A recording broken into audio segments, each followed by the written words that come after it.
എറണാകുളം ജില്ലയിലെ പെരുമ്പാവൂരിനടുത്ത് പുല്ലുവഴിയിലെ വട്ടാലിൽ പൈലി ഈലീഷ ദമ്പതികൾക്ക് 7 മക്കളാണ് ഉണ്ടായിരുന്നത്. 5 പെണ്ണും 2 ആണും. അതിൽ 2 പേർ സമർപ്പിത ജീവിതം തെരഞ്ഞെടുത്തു. സിസ്റ്റർ റാണി മരിയയും സിസ്റ്റർ സെൽമി പോളും.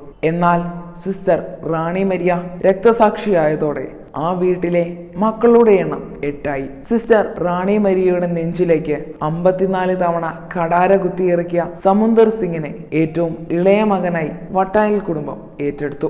ഏറെ കാലങ്ങൾക്ക് ശേഷം സിസ്റ്റർ റാണി മരിയയുടെ അമ്മ ഏലീശയുടെ ഓർമ്മ മറിഞ്ഞ് മരണാസന്നയായെങ്കിലും ആരെയോ പ്രതീക്ഷിച്ചെന്ന പോലെ ജീവൻ കാത്തുനിന്നു. ഗുരുതരാവസ്ഥ അറിഞ്ഞ സമുന്ദർ സിംഗ് കാണാനെത്തി. പൂണിൽ വെള്ളമെടുത്ത അമ്മയുടെ നാവിലേക്ക് പകർന്നു. മകളുടെ ഘാതകൻ എത്തിയപ്പോൾ ഓടിച്ചെന്ന് കരങ്ങളിൽ ചുംബിക്കുകയും വീട്ടിലേക്ക് സ്വീകരിക്കുകയും ലോകത്തിനു മുൻപിൽ ക്ഷമയുടെ സ്നേഹത്തിന്റെ പ്രതീകമായി മാറുകയും ചെയ്ത ആ അമ്മയുടെ ശവമഞ്ചം ചുമക്കാൻ ജന്മം നൽകിയ മക്കളോടൊപ്പം ഇളയ മകനും ഉണ്ടായിരുന്നു.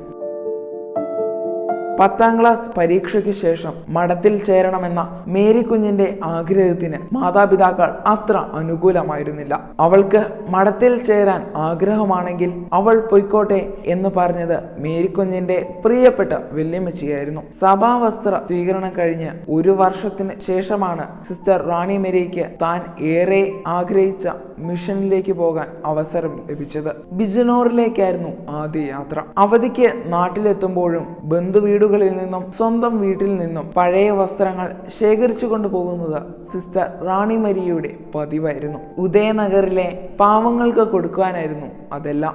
വീട്ടിൽ വരുമ്പോൾ വില കുറഞ്ഞ വസ്ത്രമേ സിസ്റ്റർ റാണി മരിയ ധരിക്കാറുള്ളൂ. ചേച്ചിക്ക് കുറച്ചുകൂടി നല്ല വസ്ത്രം ധരിച്ചൂടെ എന്ന ഒരു ബന്ധുവിന്റെ ചോദ്യത്തിന് ഉദയനഗറിൽ വന്ന് അവിടുത്തെ പാവങ്ങളുടെ വസ്ത്രം കണ്ടാൽ മേലിൽ ഈ ചോദ്യം ചോദിക്കില്ല എന്നായിരുന്നു സിസ്റ്റർ റാണി മരിയയുടെ ഉത്തരം. നിശബ്ദരാക്കപ്പെട്ടവർക്ക് വേണ്ടി വാദിച്ചു എന്നതാണ് സിസ്റ്ററിനെ ജന്മിമാരുടെ ശത്രുവാക്കിയത്. സിസ്റ്ററിന്റെ നിരന്തരമായ അഭ്യർത്ഥനകൾക്കൊടുവിൽ കർഷകർക്ക് അനുവദിച്ചിരിക്കുന്ന ഗ്രാന്റ് നേരിട്ട് നൽകാൻ ഉദ്യോഗസ്ഥർ നിർബന്ധിതരായി. എന്നാൽ സിസ്റ്ററിന്റെ ജീവൻ എടുത്തുകൊണ്ടാണ് ജന്മിമാർ പകരം വീട്ടിയത്. 1995 ഫെബ്രുവരി 25 പുല്ലുവഴിയിലേക്ക് വരുന്നതിനായി ഉദയനഗറിൽ നിന്ന് ഇൻഡോറിലേക്ക് ബസ്സിൽ യാത്ര ചെയ്യുകയായിരുന്ന സിസ്റ്ററിനെ സമുന്ദർ സിംഗ് എന്ന വാടക കൊലയാളി ബസ്സിൽ വെച്ച് കുത്തി കൊലപ്പെടുത്തി.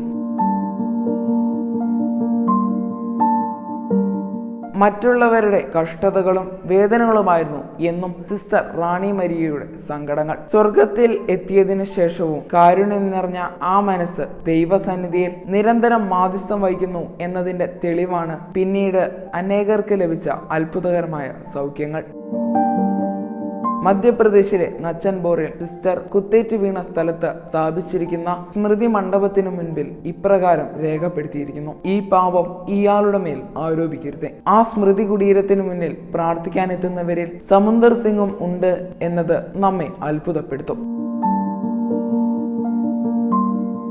വിശുദ്ധാരാമത്തിലേക്ക് അടുത്തുകൊണ്ടിരിക്കുന്ന വാഴ്ത്തപ്പെട്ട സിസ്റ്റർ റാണി മരിയയെ ഓർക്കുന്ന ഈ നാളുകളിൽ ക്ഷമയുടെയും മാനസാന്തരത്തിന്റെയും മധ്യസ്ഥയായ ആ പുണ്യജീവിതം നമുക്കും മാതൃകയാകട്ടെ. കുറച്ചുകൂടി ക്ഷമിക്കാൻ, കുറച്ചുകൂടി സ്നേഹിക്കാൻ.